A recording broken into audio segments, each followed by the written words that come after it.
There's a handful of things that I think are inevitable, that the momentum is really happening. And I think we're in an economic recovery, by the way, and you tend to see a lot of tech change as you come out of recessions. You know, the sort of online music and this in the consumer world, and the cell phones and the smartphones was sort of the last one we went through. So I think in this next decade, the next 5-6 years of hopefully economic health, you'll see the idea of video being as pervasive as a phone call. So when you can, when you're at a place where you can get high-speed internet, that you'll default to video if you can get it. So that's what we see at places like Cisco, where we have a lot of options to use the telepresence. If I think the other person might be available on telepresence, I try that first, because I'm just going to get so much more out of the interaction. And you'll see that, I think, from people who are on the home or on the road.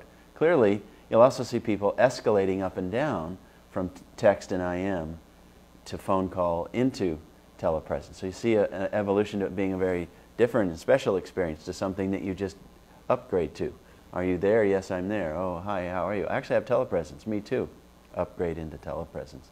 And again, telepresence meaning sometimes over the web, sometimes over the corporate network, often mixed together.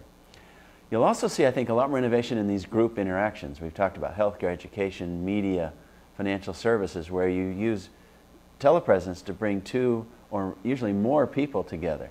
I think you'll find us finding other ways to make group experiences more compelling with telepresence.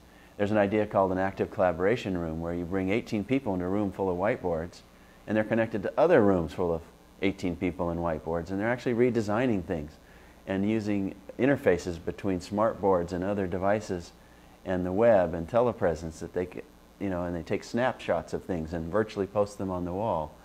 And basically create what used to have to be done in one place with many people in open space to be able to be done over telepresence. I was just at New York University, and they're experimenting with how to do that with students in cafes and open spaces to create interaction that might not have been there.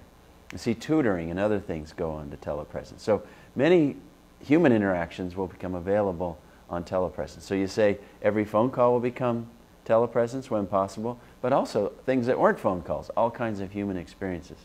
And lastly, you see a lot of new technology come into this. There's a lot going on, for example, with how video is encoded, how we find your face and focus the pixels that we're going to process on your face and on your hands, how we direct sound, how we find sound, how we find people and identify them. We can say who you are and put your name on you.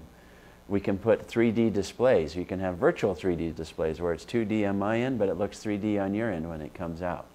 So there's a lot coming in how media, sound, how dimensions are processed, both in audio and video, that will keep coming their way. They'll come into the high-end systems and work their way down. So this, just like first PCs and now cell phones were sort of the carrier of new technology into our lives, I think you'll see the same thing with telepresence, bring a lot of new types of technology, what we think of as sophisticated, into making these experiences work for people.